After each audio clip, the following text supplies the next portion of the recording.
Hello guys, स्वागत है आपका मेरे educational YouTube channel RT lecture में। गाइस, आज फिर आपके सामने हाजिर हूँ मैं एक नया टॉपिक लेके। वो है हिस्टेरोसैल्पिंगोग्राफी, जिसका दूसरा नाम है यूटेरोसैल्पिंगोग्राफी मतलब HSG। गाइस, आज इस टॉपिक के बारे में आज कंप्लीट डिस्कशन करने वाले हैं। आज हम तो बात करते हैं क्या होता है हिस्टेरोसैल्पिंगोग्राफी। हिस्टेरो का मीन होता है यूटेरस एंड सैल्पिंगो का मतलब होता है फेलोपियन ट्यूब, और ग्राफी का मतलब होता है कोई भी रेडियोग्राफ लेना। तो HSG क्या होती है? HSG is the radiographic evaluation of uterus and fallopian tube under fluoroscopic guidance following introduction of contrast media. मतलब इसमें कॉन्ट्रास्ट मीडिया का इंट्रोड्यूस करके बॉडी के मतलब कैविटी के अंदर या यूट्रस के अंदर फ्लोरोस्कोपी का यूज करते हुए उसके यूट्रस और फेलोपियन ट्यूब का जो रेडियोग्राफिक इमेज लिया जाता है, तो उसे अपन HSG कहते हैं। नेक्स्ट है इसके एनाटोमी। तो यूट्रस की यहाँ पर आप ये एनाटोमी देख सकते हैं इसके अंदर, कि जिसमें एक यूट्रस का डायग्राम शो किया हुआ है। यहाँ पे ये फंडस को शो कर रहा है, ये फेलोपियन ट्यूब है, यहाँ पे ये एग की पोजीशन को शो कर रहा है, एंड ये यूटेराइन कैविटी है। यहाँ पे जो ये दिख रही है ये एंडोमेट्रियम वाल है इसकी यूट्रस की, और ये मायोमेट्रियम वाल है ये वाली। ये यूट्रस का पार्ट शो किया हुआ है। यहाँ पे ये ओवेरी है, एंड ये सर्विक्स है, और ये वेजाइना है। नेक्स्ट पॉइंट है इसका, ये वो है इसके इंडिकेशंस कौन कौन से हो सकते हैं इसके। इंडिकेशंस जैसे इनफर्टिलिटी की कंडीशन हो, मतलब कौन कौन से इंडिकेट करने के लिए, कौन कौन से सिचुएशंस को इंडिकेट करने के लिए इस प्रोसीजर को किया जाता है। फर्स्ट इनफर्टिलिटी हो गया, and second to detect a blocked fallopian tube. Blocked किन किन कारणों से हो सकती है? या तो ऑब्स्ट्रक्शन आ जाए उसके अंदर, या फिर स्ट्रक्चर मतलब पिचक जाए वो, या फिर स्टेनोसिस हो जाए उसके अंदर। तो ये है। उसके बाद में है कि to detect uterine abnormalities such as uterine anomalies, जो कि कॉन्जेनिटल हो सकती है। और एंडोमेट्रियम पॉलिप्स से मतलब घाव का निर्माण हो जाए, मतलब वहाँ पे फॉर्मेशन हो जाए एंडोमेट्रियम वाल के अंदर, या फाइब्रोइड की कंडीशन हो जाए, फाइब्रस का निर्माण हो जाए यूट्रस के अंदर, या इंट्रायूटेराइन अधेशंस हो जाते हैं, या फिर जीनाइटल टीबी हो जाती है, उसको जीनाइटल ट्यूबरकुलोसिस कहते हैं उस। या फिर to evaluate the result of tubal surgeries, मतलब जो फेलोपियन ट्यूब के अंदर जो सर्जरी हुई है तो उसको इवेल्युएशन के लिए भी इसको प्रोसीजर को किया जाता है। या prior to artificial insemination mean मतलब आर्टिफिशियल इंसेमिनेशन से पहले भी इसको किया जाता है कि कहीं फेलोपियन ट्यूब या फिर यूट्रस कहीं ब्लॉक तो नहीं है, उस कंडीशन को देखने के लिए किया जाता है। उसके बाद में बात करेंगे अपन इसके कॉन्ट्राइंडिकेशंस की। तो कॉन्ट्राइंडिकेशन मतलब किस किस परिस्थितियों में ये कॉन्ट्राइंडिकेट करते हैं इस प्रोसीजर को। वो है इसके जैसे कि सस्पेक्टेड प्रेगनेंसी की कंडीशन हो, मतलब यह पेशेंट के अंदर अगर कोई प्रेगनेंसी की कंडीशन हो पेशेंट के अंदर, तो उस सिचुएशन के अंदर पेल्विक इन्फेक्शन मतलब यूट्रस के अंदर इन्फेक्शन की कंडीशंस हो, उसके अंदर नहीं कर सकते हैं। वेजाइनल में ब्लीडिंग मतलब वेजाइना के अंदर ब्लीडिंग हो रही हो तो उस समय इसको नहीं कर सकते हैं। मतलब जो ब्लीडिंग टाइम होता है उस समय भी इसको अवॉइड करते हैं। कॉन्ट्रास्ट मीडिया से एलर्जी की कंडीशन हो उस समय भी इसको नहीं कर सकते। या डिलेशन एंड अबॉर्शन, मतलब बहुत ज़्यादा डायलेशन हो गया हो यूट्रस के अंदर, या फिर अबॉर्शन हो जाएगी, मतलब रिमूव कर दिया गया हो कि यूट्रस की लाइनिंग को या फिर एंडोमेट्रियम को, उस कंडीशन में भी इसको अवॉइड करते हैं। Week prior to and week following onset of menstrual, मतलब ये कहना ये चाह रहा है कि जो पीरियड्स होता है मंथ 1 मंथ का, तो उसके पहले प्रायर मतलब पहले पीरियड के अंदर और लास्ट वाले पीरियड के अंदर, इनके दोनों पीरियड्स के अंदर इसको अवॉइड करते हैं। लास्ट वाला जो वीक होता है दोनों वीक्स के अंदर इसको अवॉइड करते हैं। उसके बाद में अपन बात करते हैं इसके इक्विपमेंट्स की। इक्विपमेंट कौन कौन से इक्विपमेंट्स हमें रिक्वायर होंगे इस प्रोसीजर के लिए। फर्स्ट है fluoroscopy unit with IITV, sorry यहाँ पे IITV है। फ्लोरोस्कोपी यूनिट IITV के साथ में, और स्पॉट फिल्म वल्सेलम फोर्सेप्स जो यहाँ पे शो किया गया है, ये वल्सेलम फोर्सेप का डायग्राम है यहाँ पे, क्योंकि ये जो भी एंटीरियर लिप होते हैं वेजाइने की उसको मतलब ग्रैस्प करने या होल्ड करने के लिए यूज़ किया जाता है इसका, जो वल्सीलम फोर्सेप्स होता है उसका। उसके बाद में सिरिंज चाहिएगी अपन को, एक यूटेराइन कैनुला चाहिएगा अपन को, और जो 8 नंबर फोलिक कैथेटर आता है उसका वो चाहिएगा अपन को। एक वेजाइनल स्पेकुलम चाहिएगा, जो यहाँ पे ये शो किया हुआ है, ये वेजाइनल स्पेकुलम होता है।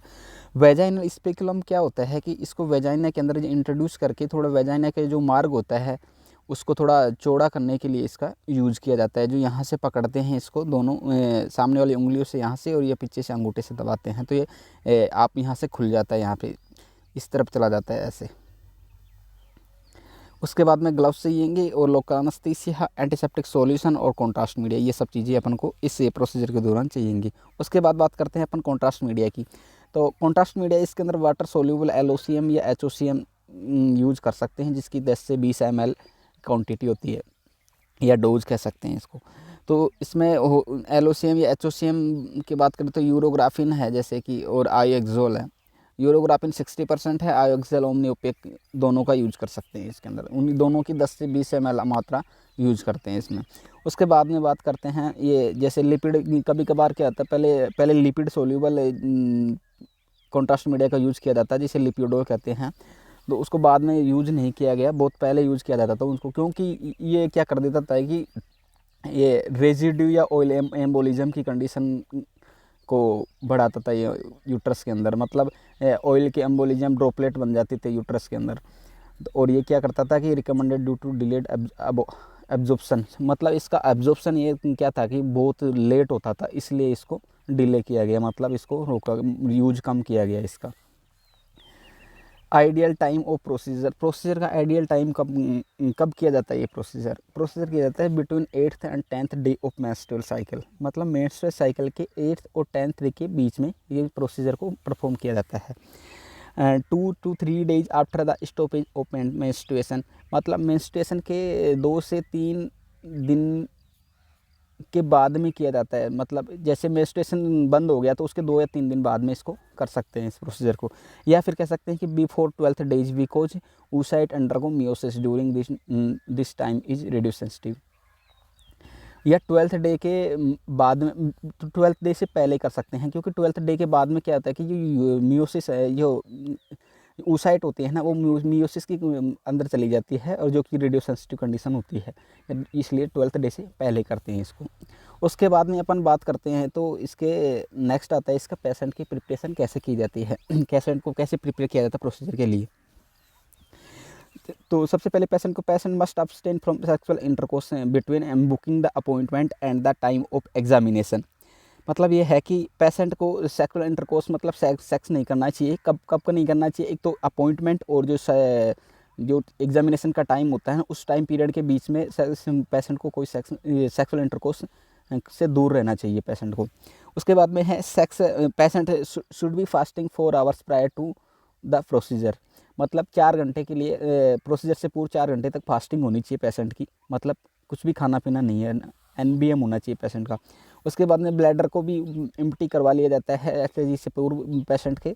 और उसके बाद में है अफ्रेंसी पेशेंट में नीड प्री मेडिकेशंस, अगर कोई ऐसा पेशेंट है जिसको कि एंजाइटी वगैरह है तो उसको प्री मेडिकेशन की आवश्यकता होती है, उसको प्री मेडिकेशंस दिए जाते हैं। यदि if the patient has a irregular और absent menses a pregnancy test before performing HSG is recommended, मतलब HSG रिकमेंड करने से पहले अगर कोई पेशेंट प्रेगनेंसी की कंडीशंस में है, मतलब उसके जो मेंसेज आ रहे हैं वो इरेगुलर या फिर एब्सेंट है, तो उसमें ये सस्पेक्टेड होता है, तो उस सस्पेक्टेड कंडीशन के अंदर अपन क्या करते हैं, उसको एक प्रेगनेंसी टेस्ट के लिए परफॉर्म बोलते हैं पेशेंट को कि एक प्रेगनेंसी टेस्ट होना चाहिए उस पेशेंट का। उसके बाद में है on the night before the procedure you may ask to take a laxative और an enema to empty your bowel so that the uterus and surrounding structures can be seen clearly. ये कहना चाह रहा है कि मतलब नाइट के अंदर प्रोसीजर से पूर्व नाइट के अंदर क्या तो पेशेंट को लग्जेटी या इनेमा दिए जाते हैं, ताकि उसका जो बाउल प्रिपरेशन मतलब small intestine and large intestine के अंदर जो भी किसी प्रकार के जो स्टूल होता है वो बाहर आ जाए, और जो भी यूट्रस के पास में या सराउंडिंग स्ट्रक्चर से होती हैं उसके आसपास वाली, वो एकदम क्लियरली सीन हो जाए उसके अंदर रेडियोग्राफ के अंदर, क्योंकि जो ये शैडो का फॉर्मेशन कर देता है स्टूल अगर वहाँ पे होता है तो। उसके बाद में बात करते हैं इसके अपन प्रोसीजर की। तो प्रोसीजर क्या होता है, प्रोसीजर में सबसे पहले क्या करते हैं कि पेशेंट को क्या आता है कि उसके क्लॉथ होते हैं उसको रिमूव कर दिया जाता है, और उसके बाद में उसको सुपाइन पोजीशन के अंदर, ये सुपाइन पोजीशन लिथोटोमी पोजीशन में लिटा दिया जाता है। जैसा कि आप इसमें डायग्राम में देख सकते हैं, ये लिथोटोमी पोजीशन को शो किया हुआ है यहाँ पे ये पैड्स होते हैं, इनके ऊपर पैर रखे हुए होते हैं पेशेंट के, और ये लिथोटोमी पोजीशन होती है, यही डिलीवरी के टाइम यूज की जाती है ये पोजीशन ही। उसके बाद में एंटी स्पास्मोटिक मेडिसिन पेशेंट को दी जाती है ताकि उसके अंदर जो मूवमेंट हो जो उसके यूट्रस के अंदर वो कम हो सके। उसके बाद में पेरिनियम को बेटाडीन से क्लीन किया जाता है जो कि एक एंटीसेप्टिक सॉल्यूशन होता है। उसके बाद रेडियोलॉजिस्ट होता है वो वेजाइनल स्पेकुलम को यूज करते हुए क्लीन करता है वेजाइना को बेटाडीन से। उसके बाद में जो एंटीरियर लिप होती है सर्विक्स की, उसको होल्ड या ग्रैस्प किया जाता है वल्सीलम फोर्सेप्स के द्वारा, और कैनुला को उसके अंदर जो सर्वाइकल कैनाल होती है उसके अंदर इंसर्ट कर दिया जाता है। उसके बाद में 8 नंबर फोली कैथेटर का यूज़ करते हैं अपन, और जो वेजाइनल लिप होती है used then no need to hold vaginal lip. कहना चाह रहा है कि जगह अगर अपन वेजाइनल ये क्या नाम है उसको लिप को अगर होल्ड करने की ज़रूरत नहीं है तो तब अपन 8 नंबर फोली कैथेटर का यूज़ कर सकते हैं। मतलब 8 नंबर फोली कैथेटर का यूज़ करते हैं तब इसको होल्ड करने की कोई ज़रूरत नहीं होती है, वहाँ पर वेजाइनल फोर्सेप्स का यूज़ नहीं कर सकते उस टाइम में, उसका यूज़ कोई यूज़ नहीं होता है। उसके बाद में कॉन्ट्रास्ट मीडिया को इंजेक्ट किया जाता है स्लोली फ्लोरोस्कोपिक गाइडेंस के अंदर, फ्लोरोस्कोपी इमेजेस ली जाती है उसके थ्रू, मतलब कॉन्ट्रास्ट मीडिया को इंजेक्ट किया जाता है बॉडी, और स्पॉट फिल्म्स को लिया जाता है। उसके बाद में बात करते हैं इसके फिल्मिंग की। तो फिल्मिंग में क्या होता है कि प्रीलिमिनरी फिल्म्स लिए जाते हैं जिसके अंदर कौन पीए व्यू लिया जाता है पेल्विक कैविटी का, और स्पॉट फिल्म्स लिए जाते हैं। स्पॉट फिल्म्स में एपी व्यू लिया जाता है पेल्विक कैविटी का, और ओब्लिक व्यू लिया जाता है पेल्विक कैविटी का। उसके बाद आफ्टर केयर की बात करें तो अपन आफ्टर केयर में क्या किया जाता है पेशेंट को, मतलब प्रोसीजर के बाद में क्या क्या मतलब थेरेपी दी जाती है पेशेंट को। It must be insured that the patient is neither serious discomfort nor has significant bleeding before she leaves. मतलब कहना ये चाह रहा है कि अगर पेशेंट वहाँ से आप छोड़ के जाता है हॉस्पिटल से, तो उसको अपन को ये इंश्योर कर लेना चाहिए कि पेशेंट को कहीं डिस्कम्फर्ट, सीरियस डिस्कम्फर्ट तो नहीं है, या फिर कोई सिग्निफिकेंट कोई ब्लीडिंग तो नहीं हो रही है पेशेंट को। उसके बाद में the patient must be advise that she may have bleeding for 1 to 2 days and pain may persist for up to 2 weeks।